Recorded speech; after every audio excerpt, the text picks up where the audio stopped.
నమస్కారం గురుగారు. అమ్మమ్మ. శ్రీ శత్రు పరాభవ నామ సంవత్సరంలో మరి రాశి ఫలితాలు ఏ విధంగా ఉన్నాయని తెలుసుకోవాలని అందరి కోరిక ఉంటుంది. మరి అమ్మ. మీ ద్వారా తెలుసుకోవాలనుకుంటున్నాం. ఆ. ద్వాదశ రాశుల్లో ముందుగా మేషరాశి ఫలితాలు ఏ విధంగా ఉంటాయి, వారు ధరించవలసిన రత్నం గురించి చెప్పండి. అదృష్ట రత్నం ఖచ్చితంగా తెలుసుకోవాలి, మంత్రము, అలాగే అసలు మొత్తంగా ఈ సంవత్సరం ఎలా ఉండబోతోంది? అమ్మ, మేషరాశి వాళ్ళకి ఈ సంవత్సరం చాలా అద్భుతం అని చెప్పాలమ్మా. వాళ్ళకి నాయకత్వ లక్షణాలు ఉంటాయి, కొత్త కొత్త ఐడియాలు ఉంటాయి, భయం ఎక్కువ ఉంటుంది. ప్రారంభించడానికి చాలా కష్టము. ఒక్కసారి ప్రారంభించారా అద్భుతమైన విజయాలు ఉంటాయి. మీరు వ్యాపారం చేసినా వ్యవహారం చేసినా ఈ సంవత్సరంలో అదృష్టరత్నం పెట్టుకుని ప్రారంభించండి. మీ దగ్గర డబ్బులు లేవు, లేకపోతే ఏదో కష్టాలు ఉన్నాయి, నష్టాలు ఉన్నాయని ఇవన్నీ మర్చిపోండి. అదృష్టరత్నం ధరించిన తర్వాత మీ దగ్గర ఒక్క రూపాయి లేకపోయినా పర్వాలా, భూమికి సంబంధించిన పనుల్లోనో మట్టి, ఇటుక, సిమెంటు, అట్లాగే ఎక్స్పోర్ట్స్, ఇంపోర్ట్స్, మేషరాశి వాళ్ళకి ఇవన్నీ అనమాట. కెమికల్స్, అలాగే మాంసానికి సంబంధించింది, ఆయుధాలకు సంబంధించిందండి. అందుకనే ఈ సంవత్సరం పోలీస్ డిపార్ట్మెంట్ కానీ, సైనికులకు కానీ, మీరు సైనికులు కానీ, పోలీస్ డిపార్ట్మెంట్లో కానీ, గవర్నమెంట్లో కానీ, రాజకీయాల్లో ఉంటే మీకు అద్భుతం. లేకపోతే కనీసం ఒక రాజకీయ నాయకుడికి, లేకపోతే ఒక పోలీస్ ఆఫీసర్కి, లేకపోతే ఒక సైనికుడికి కొద్దిగా ఉపకారం చేయడం కానీ, డబ్బులు సాయం చేయడం కానీ చేయండి. వాళ్ళ వెనకాల ఉండండి. ఈ రియల్ ఎస్టేట్కి సంబంధించిన అద్భుతమైన విజయాలు, 64 రెట్లు లాభం వచ్చే పనులన్నీ కూడా ఈ సంవత్సరం చేసుకోండి.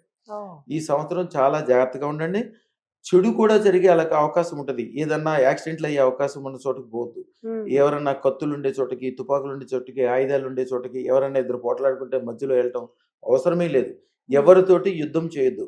యుద్ధం చేయడానికి మీకు తొందరగా కోపం వస్తుంటుంది కాబట్టి యుద్ధానికి వెళ్తారు. యుద్ధంలో మీకు జయం లేదు, యుద్ధంతో అవసరమే లేదు. జస్ట్ ఊరికే అదృష్టరత్నం ద్వారా అద్భుతమైన లాభాలు మీకు కలుగుతాయి. ఒక్క రూపాయి పెట్టుబడి పెట్టకుండానే, శాస్త్రంలో చెప్తే అందరూ నమ్మరు. నిజంగా అది అదృష్టరత్నం పెట్టుకున్న వాళ్ళకి 64,000 కోట్ల రెట్లు లాభాలు వచ్చే అవకాశం మేషరాశి వాళ్ళకి ఈ సంవత్సరం ఉంటుంది. వారు చేయాల్సిన తంత్రం అమ్మ, కందిపప్పు తీసుకొచ్చి, ఒక గుప్పుడు కందిపప్పు, దాని మీద కుంకుమ జల్లి, దాని మీద దీపం వెలిగించాలి. ఆ దీపంలో 7 రూపాయి బిళ్ళలు వేయాలి. దాంట్లో కూడా కొద్ది కుంకుమ జల్లాలి. శ్రీం హ్రీం శ్రీం సర్వ రాజ్య ఐశ్వర్యం ప్రయచ్చ స్వాహ.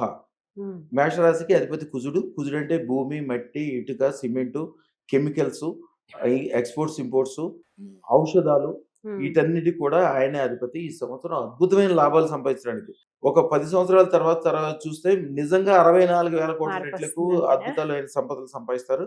అదృష్టరత్నం ధారణ చేసి ఈ సంవత్సరం అద్భుతంగా ముందుకెళ్ళండి. శుభం బియాత్, శుభం బియాత్, శుభం బియాత్. చాలా చక్కగా తెలియజేశారండి. ధన్యవాదాలు.